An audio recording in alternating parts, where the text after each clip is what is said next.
Can a nursing school form not only excellent nurses, but extraordinary human beings? I mean, that is a really profound question. And it's one that forces us to look way past the syllabus, past the clinical hours, and right into the very soul of healthcare. Right, because imagine for a moment just walking into a hospital ward that stretches for 4 miles.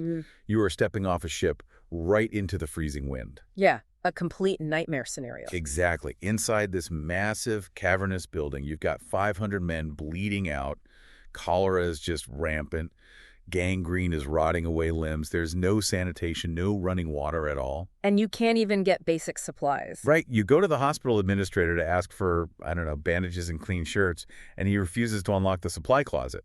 Why? Because he's waiting for a committee meeting to officially approve the requisition. Which is just, it's mind-boggling. It really is. So what kind of person survives that? And more importantly, what kind of training produces a person who not only survives that nightmare, but fundamentally reforms it? Well, you are describing the absolute crucible of modern nursing, and it's a scenario that cuts straight to the core of what we are examining today in this deep dive. Yeah, because today we are looking at how a 19th century aristocrat standing in the bloody mud of the Crimean War basically wrote the blueprint, a blueprint that a cutting-edge college in Kansas is using right now to completely disrupt modern medical training. It's a fascinating stack of sources we have for this deep dive, too. It really is. We're pulling from the classic BBC radio play adaptations of Reginald Berkeley's The Lady with the Lamp, which gives us this very visceral, unvarnished look at Florence Nightingale. Right, and we are cross-referencing that history with contemporary documents, archives, and blueprints from Benedictine College, specifically, their top-ranked school of nursing and their incredibly ambitious plans for a new school of osteopathic medicine. The through line here is just fascinating. We are jumping from Victorian England to the modern American Midwest. But the foundational problem is exactly identical. The problem is basically, how do you prevent medicine from becoming a mere transactional exchange of services? How do you ensure that the patient lying in the bed isn't just treated as a broken machine, but as a human being possessing, infinite dignity? Okay, let's unpack this, starting with this overarching idea of what it actually means to view healthcare as a vocation. Because when we talk about a calling, especially in the medical field, we really have to start with the ultimate historical benchmark. We have to start with Florence Nightingale. Exactly. And I want to dispel a huge myth right now. Yeah. When most of us hear Florence Nightingale, we picture this very sanitized, soft-spoken lady, right, gliding through a pristine hospital with a gentle glow emanating from her lamp. Oh, absolutely. We basically picture a saint in a spotless white dress. Right, which is a complete disservice to who she actually was. The radio plays in our source material paint a starkly different, almost jarring picture of her early life. They really do. The setting is 1848. The location is Embley Park, which was her family's sprawling, incredibly wealthy estate in Hampshire, England. We're talking serious money here. Oh, the Nightingales were the absolute pinnacle of Victorian aristocracy. They had these massive homes, armies of servants, deep ties to high society. It was a whole different world. Right, and in that world, a woman of her station had one job, and literally one job only. Her father, William, and her mother, Fanny, expected her to secure a brilliant match. A very wealthy husband. Exactly.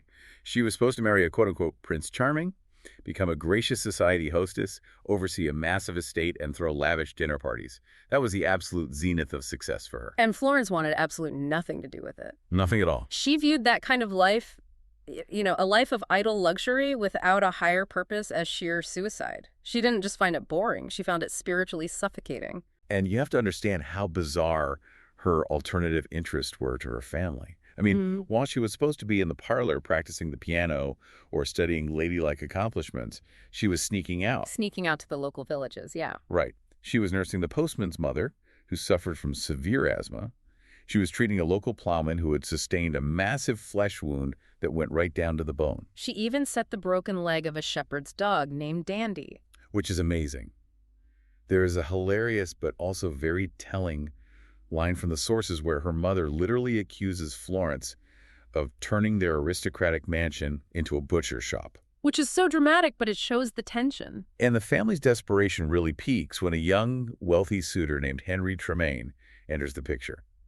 He is the Victorian ideal. He offers her the world, a life of luxury, children, unending comfort. But he realizes she has this weird obsession with sick people. Right. So he even, somewhat desperately, offers to build and endow a small hospital for her to run. Basically, a married woman's philanthropic side project, just to get her to say yes. It was the ultimate compromise. He was essentially saying, I will buy you a hobby hospital if you just conform to society's expectations. And her refusal is this pivotal moment in medical history. She tells him no. A flat no. Yeah. She tells him that she feels a profound, almost mystical call that supersedes any earthly marriage. And the sources detail a highly specific moment she experienced on the terrace at Embley Park at night. Walk us through that, because this isn't just a vague feeling of wanting to help people. This is a very specific, intense experience she has. She describes standing on the terrace, looking out into the darkness, and suddenly having a vision. She sees a massive, sprawling hospital. She sees a multitudes of people wrestling with death, crying out in pain. A sea of suffering. Right. And amidst this sea of suffering, she sees a solitary woman walking among them, holding a lamp, and a voice rings with absolute clarity in her head, saying 2 words, "Be prepared." And when she takes this profound, life-altering spiritual vision to her parents, what is their deeply thoughtful, loving response? Oh, this is the best part. They give her a dose of castor oil. Wait, they literally drugged her. They treated a spiritual calling like a digestive issue. That is exactly how Victorian society processed a woman stepping out of line. It highlights the massive cultural chasm between Florence and her world. To her parents, a call was something that happened to biblical prophets or medieval saints, not to wealthy young ladies in 1848. Unbelievable. Her mother dismisses it entirely, saying calls are not for, quote, vaporish young ladies with ideas. You have to remember the medical context at the time, too. Right, the vapors. Yeah, if a woman expressed intense, unconventional emotions or ambitions, it was often diagnosed as hysteria or the vapors, which they believed originated from physical imbalances. So they gave her a purgative. They literally tried to flush the ambition out of her system. And beyond the medical ignorance, there was this massive social stigma. Hospitals in the mid-19th century were not places of healing like we think of today. They were places where the destitute went to die. Precisely. They were dens of iniquity. The nurses of that era were often women who couldn't find work anywhere else. The stereotype, which unfortunately was grounded in reality, was that hospital nurses were untrained, coarse, and frequently intoxicated on duty. So for an aristocratic woman to want to join that underclass was viewed as a literal disgrace. It was social suicide. But she has this unshakable conviction that her life is meant for the service of God through the service of the sick. She views her work not as a job, not even as a career, but as an act of spiritual devotion. And this is the exact mechanism, the exact philosophy that bridges the gap from 1848 England to modern-day Benedictine College in Kansas. This isn't just a historical quirk about Florence Nightingale. It's a living tradition. It is the bedrock of what Benedictine College is doing right now. The college is grounded in the heritage of St. Benedict, a tradition that stretches back over 1,500 years. That is a very long time to perfect an educational model. Definitely. Their entire educational model isn't just about transferring data into a student's brain, right? It's about forming the whole person. When it comes to their School of Nursing, their stated mission is to educate students to deliver care that is ethical, holistic, and compassionate, deeply rooted in the teachings of the Catholic Church. And the operating system for that philosophy, the source code, if you will, is the Benedictine motto, Ora et Labora, prayer and work. That motto is absolutely crucial to understand if we are going to figure out how to train extraordinary human beings. In a purely secular modern context, we tend to heavily compartmentalize our lives. Oh, for sure. You have your work life and you have your personal or spiritual life. You go to a shift, you clock in, you do the tasks, you clock out, and then maybe you go to church on Sunday or meditate in the evening. Right. They are 2 separate apps running on the same phone, but they don't interact at all. Exactly. But Ora et Labora fundamentally rejects that compartmentalization. In the Benedictine tradition, the work itself, when executed with intention and profound care, becomes the prayer. The action and the intention are compiled into a single task. So the physical labor of healthcare, taking blood pressure, changing a soiled bandage, administering a painful injection, isn't just a checklist. It is elevated. It becomes an act of spiritual devotion. Why? Because the practitioner is trained to recognize the inherent infinite dignity of the patient in front of them. Yeah. You aren't just changing a bandage on a biological organism. You are tending to a human being who bears the image of God. That shift in perspective completely changes the weight and the meaning of the work. Okay, I hear you. But I have to push back here, and I really want to push back hard, because this all sounds incredibly beautiful when we are analyzing a BBC radio play or, reading a glossy college brochure. But is a calling really just a romanticized idea that hospital administrators use to exploit their staff? I mean, think about the reality of modern nursing. When you are 12 hours into a 14-hour shift, when you are covered in bodily fluids, when a terrified patient is screaming at you, and an administrator is breathing down your neck about turnaround times and RVU's relative value units, doesn't that romantic idea of a vocation just instantly evaporate? It's a very fair critique. It really is. Because, to use an analogy, think about the difference between a mechanic fixing a break-in transmission and a healer treating a human being. The mechanic is just looking at parts. They swap out the alternator and go home. Exactly. They run a diagnostic, swap out the busted part, they get paid, they go home. It's clean, it's transactional, and crucially, the mechanic doesn't carry the emotional weight of the car's suffering. Right. Doesn't the massive, crushing stress of modern medicine practically require a nurse to act more like that mechanic just to survive? If you treat every patient with profound spiritual depth, won't you just burn out in 6 months? What's fascinating here is that the exact opposite is true. Really? Yes. The historical data and the modern psychology of burnout point to a completely different conclusion. A true calling of vocation is actually the only thing that sustains a person through the horrors of the job. It is not a romanticized, fluffy idea that evaporates under pressure. It is psychological and spiritual armor. How does that work mechanically, though? Yeah. Because intuitively, caring more seems like it would drain you faster, right? Let's break down the mechanics of burnout. Burnout happens when the perceived reward of a job no longer justifies the required suffering. If you approach nursing purely as a careerist, if you are the mechanic, your rewards are external. Like the paycheck. Exactly. Your rewards are the paycheck, the status, maybe the intellectual satisfaction of solving a complex biological puzzle. Right. But what happens when the external conditions become intolerable? What happens when the paycheck doesn't feel like enough to justify being yelled at for 12 hours? Or when the hospital administration strips away your autonomy to meet a quota? The system breaks down. The external rewards collapse and the careerist burns out. They quit, or worse, they stay but become entirely detached and cynical. But a person with a vocation has an internal reward system. Their anchor isn't the hospital's praise. Their anchor is the conviction that they are doing sacred work. So the vocation is the anchor that holds when the external system fails. Precisely. And if you want proof that this isn't just theory, look back at Nightingale. She didn't have a romanticized view of nursing once she was actually in the thick of it. She saw the worst of it. She experienced the absolute darkest, grittiest reality of human suffering imaginable. When she finally arrived at the military hospital of Scutari during the Crimean War, she wasn't walking into a pristine, white-walled clinic where she could comfortably hold a lamp. Far from it. She walked into a waking nightmare that tested her calling to its absolute breaking point. Let's transition from the manicured lawns of Embley Park directly into that nightmare. Because a calling isn't tested in a vacuum, right? It's tested in crisis. Mm-hmm. And Scutari was a crisis of monumental, almost incomprehensible proportions. It really was. Set the scene for us. What exactly did Florence Nightingale and her small, hand-picked group of 32 trained nurses find when they arrived in the Crimea? The radio play sources provide agonizing, visceral details of the conditions there. When they disembark, they are greeted by a British military official, Colonel Douglas. He is a man who is completely, utterly overwhelmed by a logistical disaster. 500 badly wounded men have just arrived off transport ships from the Battle of Balaclava. The Battle of Balaclava. So we were talking about men who have been hit by artillery, slashed by cavalry, and they've just been festering in the holds of ships across the Black Sea. And they have received zero medical attention during that transport, none. They arrive at the barrack hospital at Scutari, which is an absolutely massive facility. There are 4 miles of beds. I really want you, the listener, to visualize that. 4 miles. If you put those beds end to end, it would take you over an hour just to walk past them at a normal pace. And these beds aren't clean. The wards are rampant with cholera, dysentery, and gangrene.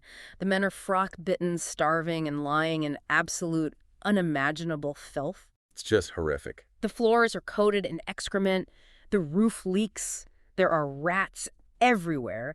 When Nightingale and her nurses arrive, they don't start by taking pulses. They literally have to roll up their sleeves, pin up their Victorian skirts, and start scrubbing the floors and the walls just to make the place sanitary enough to even begin working. But here's where the story pivots from a tragedy of war into a maddening study of systemic failure. Because the most shocking part of Scutari wasn't the disease. It wasn't even the horrific battle wounds. The true monster in this story was the bureaucracy. Yes, the administrative red tape was actively killing more men than the Russian artillery. And this is where Florence Nightingale really shows her teeth. We have this image of her as a gentle caregiver, but at Scutari, she was a bureaucratic warlord. There's a specific character highlighted in the source material who embodies this systemic failure perfectly. The purveyor, Mr. Bamford. Oh, Mr. Bamford. He is the physical manifestation of deadly administrative detachment. Paint this picture. Nightingale's nurses are running out of everything. They don't have bandages. They're out of lint for packing wounds. They have no antiseptics. They don't even have chloroform for amputations. Which means men are having limbs sawed off while fully conscious. Exactly. It is a desperate, screaming need for basic supplies. And Nightingale discovers that these supplies actually exist. They're sitting right there in the customs house, or they are locked securely in the purveyor's stores inside the hospital itself. Right. They have the supplies. So she confronts Mr. Bamford. She demands the supplies. Yeah. And what is his response? Why won't he just open the door? Because of the regulations. Mr. Bamford refuses to open the stores because he needs a board of directors to officially meet and sign off on the requisition. He is a man entirely consumed by procedure. And when does this board actually meet? Well, depending on the historical account, the board doesn't meet for another week, perhaps even 3 weeks. And Bamford feels completely justified in this delay. This blew my mind when I read it in the sources. He actually blames the weather. Yes, the hurricane. He tells Nightingale that she has to make allowances because a transport ship, the Prince, was sunk in a hurricane on the 14th of November. So to follow his logic, because a ship sank 6 weeks ago, he cannot issue tin plates, drinking cups, knives, forks, or even clean hospital gowns to the 500 bleeding men arriving that day. Because the items in his storehouse aren't the exact, quote-unquote, regulation pattern. It is the ultimate pathology of bureaucracy. It is the absolute triumph of procedure over humanity. In the military structure of the time, a purveyor like Bamford was terrified of unauthorized dispensing. If he gave out supplies without the proper committee signatures, he could be held personally financially liable. His pension could be docked. So his self-preservation instinct overrode any basic human empathy. Entirely. He literally tells Nightingale, the army is a matter of strict, unquestioning obedience. And her response to him is iconic. I mean, it should be printed on the wall of every hospital administration office in the world. She looks at him and says, the army is a matter of common sense. It's brilliant. She points out that she has strict regulations for her nurses, too. But her regulations are drawn and administered with the idea of promoting efficiency and saving human life, not putting a premium on stupidity and death. It is a devastating critique of a system that has lost sight of its core mission. So how does she actually break the system? Because she doesn't just write a sternly worded letter and wait. No, she uses maximum leverage. She threatens to telegraph Lord Palmerston, who is one of the most powerful politicians in England, and expose the entire catastrophic operation to the British public if Bamford doesn't hand over the supplies in 1 hour. Wow. She essentially holds the military bureaucracy hostage to save the lives of the soldiers. And when the military system fails entirely, when they simply cannot provide the logistics, she bypasses them completely. She uses her own private funds. The sources note she personally purchased 11,000 shirts, 7,000 knives, forks, and spoons, and thousands of Turkish dressing gowns. She even bought her own operating tables. Right. She essentially built a parallel supply chain just to keep the patients alive and ensure they were treated with some semblance of dignity.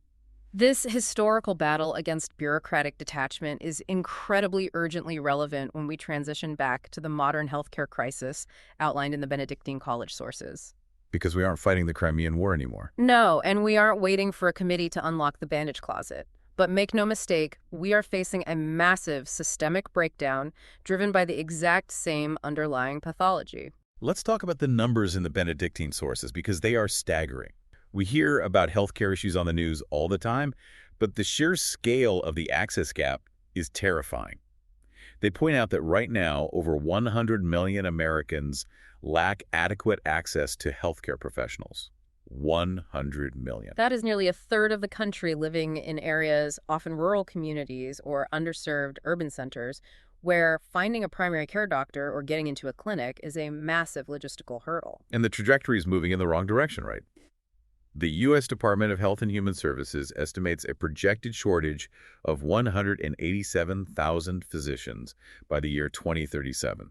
But the crisis outlined in the Benedictine documents isn't just a quantitative problem, it is a qualitative problem. What do you mean by that? It's not just a shortage of warm bodies with medical degrees. It's a crisis of the kind of care being delivered by the people who are currently in the system. The documents identify a deeply troubling trend. Our modern healthcare system has become intensely, almost ruthlessly transactional. We have our own version of Mr. Bamford's regulations today. Instead of waiting for a purveyor to sign a requisition form, modern doctors and nurses are trapped by electronic health records, billing codes, and insurance pre-authorizations. Exactly. Because of the massive patient loads, the intense time pressures where a doctor might only get 7 to 10 minutes with a patient, and the crushing administrative burdens, medical professionals are increasingly taught to rely on algorithms. This is a crucial point from the sources. They explicitly state that today's practitioners are increasingly trained to, quote, look at algorithms and order procedures, rather than truly care for the whole person. Explain the mechanics of algorithmic medicine for us. How does that actually play out in an exam room? Well, algorithmic medicine is a defensive posture. When a practitioner is overwhelmed and strapped for time, they cannot afford the mental bandwidth to dive deeply into a patient's complex, holistic life story. So they rely on clinical flowcharts. Like a literal flowchart. Basically, if symptom A and symptom B are present, order test C. If test C is positive, prescribe medication D. It is literal flowchart medicine. And while those flowcharts are based on valuable clinical data, relying on them exclusively strips the humanity out of the interaction. The process becomes routinized. It becomes dehumanized. If you are the patient, you are no longer a person with a history, fears, and a soul. You are simply a cardiac event in bed 4 that requires protocol 7B. Which brings us right back to our earlier analogy of the mechanic. If you've ever sat in an ER waiting room for 6 hours in pain and terrified, you know exactly what algorithmic detachment feels like. You aren't a person to the system. You're just a bottleneck in their workflow. Yes, and when the system forces a nurse or a doctor to act like a mechanic, looking only at the broken parts according to a flowchart, 2 catastrophic things happen. First, the patient suffers. Right. They are deprived of the prudential, personalized human judgment required for true healing. A flowchart cannot detect the subtle anxiety in a patient's voice that might indicate a deeper, unmentioned symptom. A flowchart cannot offer comfort. And second, the practitioner burns out. You cannot sustain a human soul on algorithms. The human brain and heart are not wired to process human suffering as mere data points indefinitely. No, of course not. Technology, electronic health records, and diagnostic algorithms are incredible tools. They are absolutely essential for modern medicine. But they cannot replace empathy. They cannot hold a hand, look a frightened patient in the eye, and make them feel safe. So how do you combat this? Because clearly, just having a good heart, a strong calling, and a nice bedside manner isn't enough to fight off both bureaucratic indifference and algorithmic detachment. Yeah. If you are incredibly compassionate but you don't know how to properly calculate the dosage of a critical medication, you aren't a healer. You're a liability. Yeah, that is the danger of leaning too far away from the science. Compassion without competence is dangerous. You can kill someone with good intentions. But on the flip side, competence without compassion makes you a robot. It makes you the mechanic. Exactly. The sweet spot, the absolute core mission of what Benedictine College is trying to achieve and what Florence Nightingale pioneered is the exact intersection where elite competence meets profound compassion. You need both in equal measure.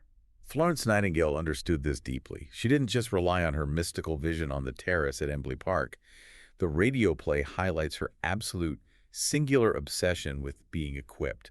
Before she ever set foot in Scutari, she spent years and years in rigorous training. There is a brilliant conversation she has with Lord Palmerston at her family home before she leaves for the Crimea.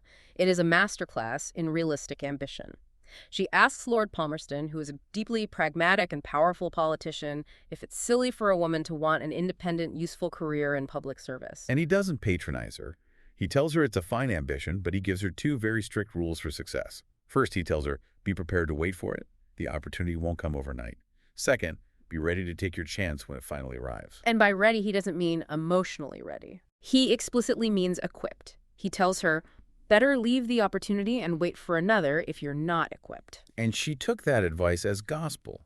She didn't just rush off to hold hands in a local clinic and call herself a nurse. She systematically traveled the world to gather the best medical data and training available. She spent time in the clinics of the Charité in Paris, observing French surgical methods. She spent nearly a month at Kaiserswerth in Germany, intensely studying their methods of nursing and hospital administration. She spent years mastering the physical and logistical craft of healthcare, so that when the call finally came from Sidney Herbert at the War Office to go to the Crimea, she wasn't an enthusiastic amateur. She was a lethal administrative and clinical weapon. I love that description. And we see that lethal competence play out at Scutari. Her interventions weren't just about fluffing pillows. They were highly technical statistical interventions. A lot of people don't realize that Florence Nightingale was a pioneering statistician. Oh, totally. She is credited with inventing the polar area diagram, often called the Rose diagram, to visually prove to the British government that their soldiers were dying of preventable diseases due to poor sanitation, not battle wounds. She used data visualization to fight the bureaucracy. Exactly. At Scutari, she worked alongside Dr. Sutherland, who was the chairman of the Sanitary Commission. When Sutherland arrived, he took one smell of the hospital and declared it was better suited as a mortuary. Wow. Nightingale didn't just comfort the men as they died. She worked with Sutherland to fundamentally rebuild the drainage and sanitation systems of the massive hospital. She flushed out the sewers, she established a functional laundry, she used evidence-based reform, sanitary engineering, and statistical analysis to stop the men from dying in the first place. Which perfectly transitions us to the modern rigor of Benedictine College's School of Nursing. Nightingale realized that holding a lamp doesn't cure cholera, you need plumbing. And that exact realization that compassion is useless without technical supremacy is what drives the foundation of Benedictine's program today. They are embodying this exact balance. It's not just about forming nice Catholic individuals. It's about forming elite, highly capable practitioners. And the proof of their success is objective. Benedictine College was voted the #1 best nursing school in Kansas by registerednurses.org for 3 consecutive years. You don't get ranked #1 in an entire state just because your students have a nice bedside manner. That ranking requires a curriculum that is intensely, relentlessly focused on evidence-based, competency-based learning. The modern sources highlight a very specific technological upgrade that illustrates how they achieve this. They recently received a $30,000 grant from the Westerman Foundation, which they used to install state-of-the-art cameras and audio equipment in their simulation labs. Now let's break down the mechanics of this because it's fascinating. Why do cameras matter? Right, why do they? Dr. Jackie Pick Harris, the director of the School of Nursing and a class of 98 alumna, explains that the future of nursing is entirely competency-based learning. It's no longer enough to pass a multiple-choice written test on anatomy. Students have to demonstrate, under pressure, that they can perform the physical skills perfectly. These simulation labs are high-stress environments. They use advanced mannequins that mimic real physiological crises, cardiac arrest, respiratory failure, hemorrhaging. The new cameras allow students in the observation room to watch their classmates handle the crisis. And crucially, they allow the acting student to review their own performance on tape in real time. How does watching your own tape actually build better empathy and clinical muscle memory? It seems like it would just make you super self-conscious. It's about cognitive load. When you are learning a complex physical skill, say, starting a difficult IV during a code blue, your brain's cognitive load is maxed out just trying to remember the steps and control your hands. Yeah, you're just trying not to mess up the IV. You don't have the mental bandwidth to also look at the patient's face, assess their anxiety, and offer comfort. By watching the tape, students can see exactly where they hesitated, where their physical technique was slightly off, and they can drill that specific movement until it becomes autonomic. Right, they build the muscle memory so deeply that they don't have to think about the syringe anymore. Exactly.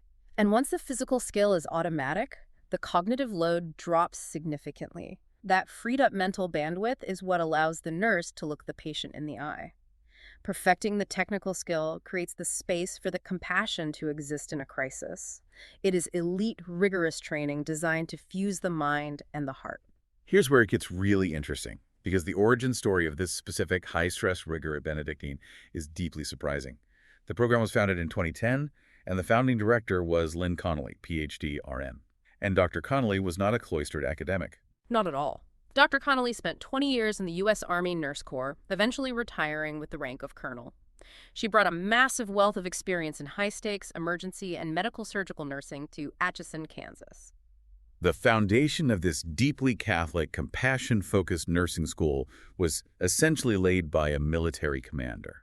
Which echoes Florence Nightingale's journey perfectly. People forget that Nightingale eventually took command of military hospitals, enforcing strict, life-saving military-style discipline on her nurses to ensure sanitation and order. Oh, wow. Dr. Connolly brought that exact same military precision to the creation of Benedictine's program. She organized the facilities, hired the initial staff, built the curriculum, and set an incredibly high standard for operational discipline. And that military heritage runs even deeper in the program's funding. The nursing school was significantly supported by the estate of Robert J. Dammers. His story is incredible. He was a combat nurse in the Air Force during the Vietnam War, rising to the rank of captain. Talk about testing your calling in a crisis. Being a combat nurse in Vietnam is the modern equivalent of stepping off a ship into Scutari. It is raw trauma, triage, and high-velocity chaos. Exactly, and Dammers had always wanted to attend Benedictine College when he was younger, but they didn't have a nursing program at the time. So he went elsewhere, served in Vietnam, and then had a long, successful career in healthcare administration. But he never forgot the college or its ethos. When he passed away, he willed his estate to help fund the newly created nursing program, and Dr. Connolly actually became the first recipient of the Robert J. Dammers Endowed Chair of Nursing. So look at the synthesis we have here. You have the military-grade discipline, the absolute necessity for precision and competence under fire, passed down from combat veterans like Connolly and Dammers. And that operational rigor is fused perfectly with the 1,500-year-old Benedictine ethos of infinite human dignity and ora et labora. It creates a completely unique type of graduate. They are scientifically rigorous, operationally disciplined, and spiritually grounded. Okay, we've talked about the sweeping history, the macro-level statistics of the healthcare crisis, the curriculum design, and the philosophical frameworks. But theory is cheap. True. Does it actually work? When a Benedictine-trained nurse is out in the real world, in the noise and chaos of a modern hospital, does all of this carefully curated philosophy actually hold up? To answer that, we have to move away from the macro and look at a deeply personal, micro-level story from the source material.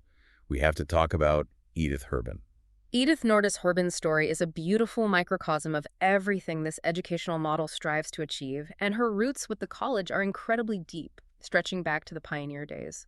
Her grandfather, Henry Nordis, literally settled in what is now St. Benedict, Kansas, way back in 1864. That is deep generational history. Very deep. 6 of her aunts and uncles were members of the Benedictine religious communities. Edith herself was a 1940s alumna of Mount St. Scholastica College, which eventually merged to become part of the modern Benedictine College. So she is a woman whose entire life has been interwoven with this specific Catholic Benedictine tradition. Fast forward decades later to April 6th, 2023. Edith is an elderly woman, and she suffers a serious illness that lands her in the emergency room at Stormont Vale Hospital in Topeka, Kansas. Yeah. Now, we need to set the scene here, because an emergency room is the absolute front line of modern medicine. And it's intense. It is the exact environment where algorithmic transactional healthcare is most likely to take over. An ER is controlled chaos. Alarms are beeping, nurses are rushing between beds, doctors are triaging trauma cases. The pressure to process patients quickly to hit those turnaround times we talked about earlier is immense. Yeah. It is very easy in an ER to just look at the monitor, check the vitals, administer the protocol, and walk away without ever truly seeing the patient. But amidst that chaos, Edith Herbin is cared for by a young nursing student doing her clinical rotation. Her name is Annie Stuckoff, a member of the Benedictine class of 2023. And Annie does something that completely arrests Edith's attention. What does she do? She didn't just check the vitals and move on. The sources describe how Edith was struck by Annie's medical capability. The competence was clearly there, but she was even more deeply moved by Annie's warmth, her intelligence, and her Christ-centered compassion. She was actively living out that specific mandate they teach at Benedictine to treat every single patient as if they were Christ himself. That is the practical application of ora et labora. Annie wasn't just performing a medical task, she was engaging in a profound human encounter. Edith later wrote about this experience, saying, "As we spoke, her warmth and intelligence, all the care she was showing me, really warmed my heart. It struck me deeply." It was a moment of profound recognition. Edith, who had nearly a century of family history with the Benedictines, was lying vulnerable and frightened in a sterile hospital bed. And in that moment, she saw the absolute best of that 1,500-year-old tradition alive and well in the eyes of this young 21st century nursing student. It cut through the algorithms. It cut through the beeping machines. If we connect this to the bigger picture, this one interaction proves that the antidote to the modern healthcare crisis is actually possible. When we discuss the dehumanizing effect of flowcharts and the transactional nature of modern medicine, we noted that the cure isn't just better technology. No, it's not. The cure isn't a new administrative policy or a different billing structure. The cure is the individual practitioner choosing to look at the patient and recognize their inherent humanity. Annie Stuckoff counteracted the entire sterile bureaucratic weight of the modern medical system with one authentic, compassionate interaction. And the ripple effect of that single interaction is truly astounding. Because of how Annie treated her on that chaotic day in the ER, Edith Herbin was moved to make a $100,000 gift to Benedictine College, specifically to fund nursing scholarships. Wow. Think about the mechanics of that legacy. One moment of authentic care funded the education of future generations of nurses who will go on to care for tens of thousands of patients. It is exponential healing.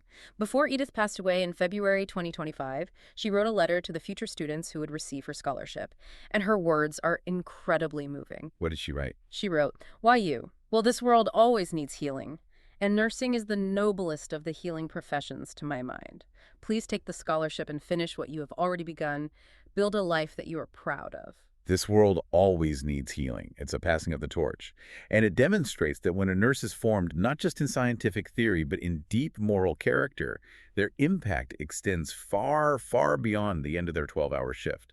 They become catalysts for hope. Which brings us to the natural evolution of this philosophy. If this model is working so brilliantly for nurses, if it's producing graduates who are clinically elite, ranked #1 in the state, and who possess the kind of character that inspires $100,000 legacy gifts simply by the way they look at a patient, the logical next question is scale. How do we scale this?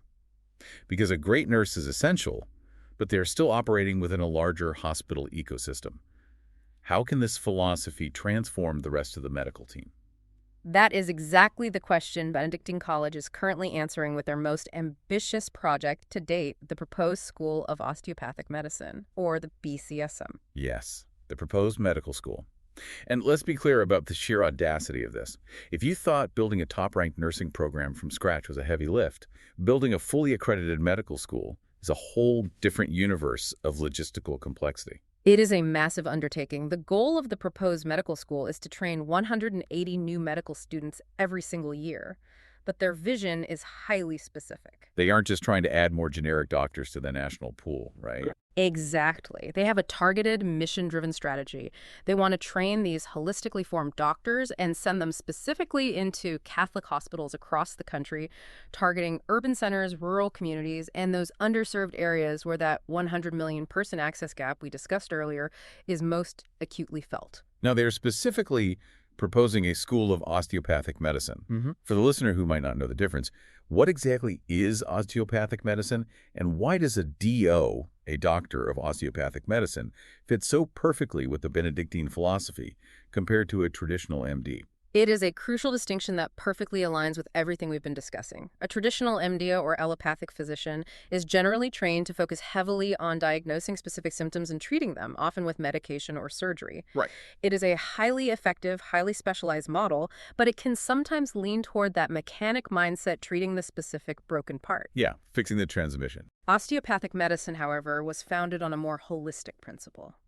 DOs receive all the same rigorous scientific and medical training as MDs. They prescribe medicine, they perform surgery, but their foundational philosophy is that all the body's systems are interconnected.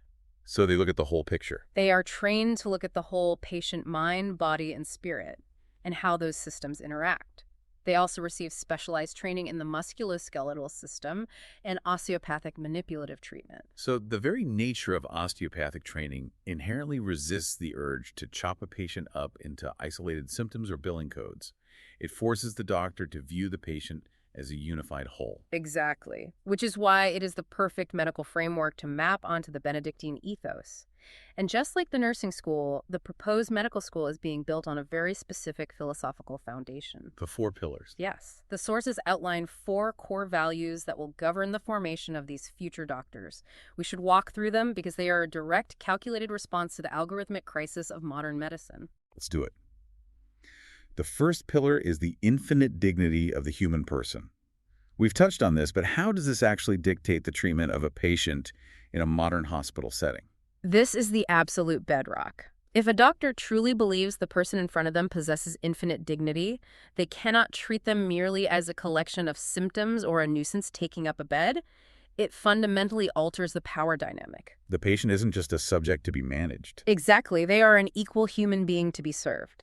It demands that the doctor listens deeply, respects the patient's agency, and cares for their emotional and spiritual well-being alongside their physical health. The second pillar is authentic Catholic bioethics.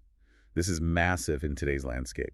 Modern medical science possesses incredible, almost godlike power to intervene in human life, from the very beginning of conception to the final moments in an ICU. And that power requires a firm moral compass. Authentic Catholic bioethics provides a rigorous, intellectually robust framework to navigate those incredibly complex waters. It ensures that the power of medicine is always used to protect, preserve, and honor human life, rather than being driven purely by utilitarian calculations or market forces. The third pillar is service to God by serving others.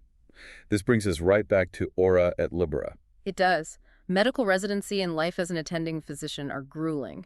It is a life of chronic sleep deprivation and immense stress. If the motivation is just money or prestige, the doctor will become cynical. They'll burn out. But if they view those grueling hours as a continuous act of service and worship, if they see the face of God in the suffering patient, they tap into that internal reward system that prevents burnout. And the fourth pillar is the formation of the student. This recognizes that a doctor is, first and foremost, a human being. You cannot just pour gigabytes of scientific data and diagnostic algorithms into a student's head and expect them to emerge as a good healer. You have to form their character. You have to cultivate their prudence, their empathy, their resilience, and their moral courage. Now, what is truly powerful here is the synergy this creates within a hospital. Think about a future ward where a Benedictine-trained doctor is working directly alongside a Benedictine-trained nurse like Annie Stuckoff. The historical contrast here is incredible. Historically, the relationship between doctors and nurses has often been highly fraught.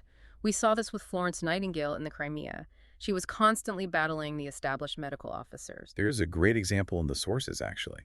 Dr. Cumming, the Inspector General of Hospitals, actively protested Nightingale's actions when she bypassed the purveyor to get supplies. She essentially had to force the doctors to accept her help. There were instances where she literally had to insist on offering chloroform to a screaming patient during an amputation despite the surgeon's arrogant resistance. Nightingale had to fight a patriarchal, rigid military system that viewed nurses as mere menials, glorified maids who were there to clean up, not to offer clinical insight. She had to fight for a seat at the table. But in the Benedictine model, the nursing students and the future medical students are being formed in the exact same ethical, spiritual, and intellectual ecosystem. They share the exact same 4 core values. This creates a unified front of healing. Instead of friction, hierarchy, and turf wars, you have a collaborative team of healers who view the patient through the exact same lens of infinite dignity. Medicine and nursing become true complements.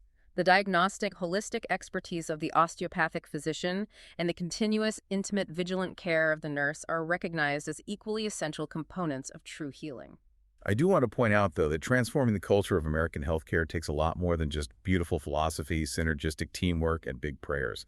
It takes massive, staggering logistical commitment. Very sure. The sources note that the very first critical step just to get preliminary accreditation for this medical school requires securing $50 million in escrowed funds. $50 million just to prove you have the financial stability to open the doors. It's a monumental hurdle, but again, the historical parallel to Nightingale is striking. Florence Nightingale didn't just sit in a chapel and pray for the soldiers in the Crimea. She used her own massive private funds, she tirelessly raised money from the British public, and she navigated incredibly treacherous political minefields with figures like Lord Palmerston and Sidney Hobart. Transforming a broken system requires raw resources, political savvy, and immense administrative grit. Benedictine College is currently in the trenches of that exact phase. They are gathering the initial donations, securing the loans and grants necessary to build a state-of-the-art facility, and recruiting top-tier faculty, all led by the founding dean, Dr. Marla Golden. It's the modern equivalent of Nightingale, unpacking those crates of medical supplies on the freezing docks of Scutari. They're doing the heavy lifting to build an enclave of truth and care in a medical world that has largely lost its way. And they are doing it with the support of a community that deeply, fundamentally believes in the mission. The sources highlight groups like the Westerman Foundation or families like the Eileys, the Mutings, and the Tewalds, who are listed in the college's donor records for funding essential scholarships and endowments. It's a collective community effort to build this future. Which brings us full circle. The deep history of Catholic healthcare, the 1,500-year legacy of St. Benedict, the fierce, uncompromising determination of Florence Nightingale. These aren't just dusty historical footnotes to be studied in a library. They are living, breathing traditions that are being actively applied in Atchison, Kansas, right now, today. Let's talk about that legacy for a moment, because there is one specific, hauntingly beautiful image from the radio play that perfectly encapsulates what we've been discussing. It's the famous description of Florence Nightingale walking the wards of Scutari at night. Yes. The 4 miles of beds, the darkness, the moaning of the wounded. The radio play features a quote taken directly from a letter written by a Crimean soldier, a man who was actually there in one of those beds. He wrote, "What a comfort it is to see her. She speaks to one and nods and smiles to many more. We lay there by hundreds, but we can kiss her shadow as it falls and lay our heads on the pillow again, content as she passes." We can kiss her shadow as it falls. It has to be one of the most poignant descriptions of human gratitude in recorded history. These men were in agony. Many of them were dying, thousands of miles from home, in absolute squalor. But the mere presence of someone who cared, someone who held a lamp in the terrifying darkness and saw them as valuable human beings rather than just military casualties, brought them peace. Now, compare that historical image to Annie Stuckoff, the young Raven nurse, standing in the chaotic, loud emergency room in Topeka, Kansas in 2023, offering her warmth and her intelligence to Edith Herbin. It is the exact same light. It is the exact same shadow falling across the bed of a frightened patient. The tools have changed drastically. We have high-tech simulation labs with cameras and real-time audio playback instead of rudimentary bandages and lint.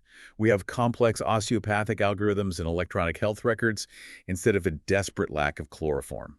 But the fundamental human need at the center of the hospital bed remains entirely unchanged. Patients are terrified. They are vulnerable. And they are in desperate need of healing that touches both the body and the soul. Which brings us directly back to the question we asked at the very beginning of this deep dive. Can a nursing school form not only excellent nurses, but extraordinary human beings? The evidence we've explored today, from the statistical triumph at Scutari to the #1 ranking in Kansas, to the incredible generosity sparked by one moment of terror in an ER, suggests that not only can it be done, but it absolutely must be done if we are to save our healthcare system from becoming a sterile, dehumanized machine. The greatest healthcare professionals, the ones who actually leave legacies, the ones who inspire $100,000 gifts, the ones who are remembered and revered a century later, are not remembered for their clinical algorithms or their charting efficiency. No. They are remembered because they made patients feel seen, they made them feel cared for, and crucially, they made them feel like they were never alone in their suffering.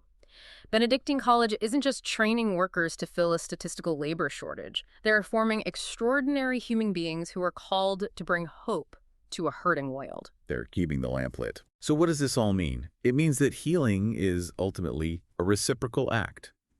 When a nurse or a doctor looks at a patient and treats them with infinite dignity, the patient's body may be healed by the medicine, but the caregiver's soul is enriched by the act of service.